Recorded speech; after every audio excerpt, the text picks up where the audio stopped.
Наша передача находится на стадионе Туймада, где проходит личное первенство Республики Саха-Якутия по якутским прыжкам среди девушек и юношей.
На сегодняшний день начали соревнования первенства республики среди юношей и девушек.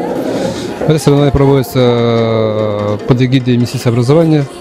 Мы также принимаем участие от Республиканского центра национального вида спорта имени Василия Манчара, потому что участвуют все-таки наши тренера, наши спортсмены.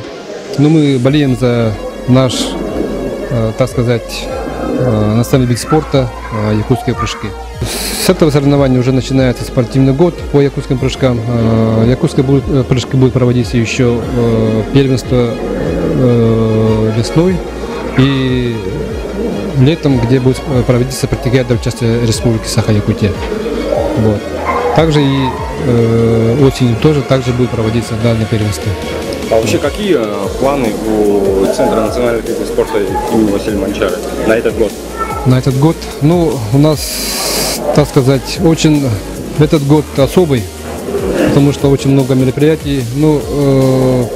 Так сказать, олимпом нашего мероприятия на этот год является спартакиада, 19 спартакиада Василия Манчары, который будет проводиться летом в Черопчинском умсе, да? Вот. В целом цель центра – это полная координация и развитие национального вида спорта. Участников много, раньше было не очень много, иногда бывало, да.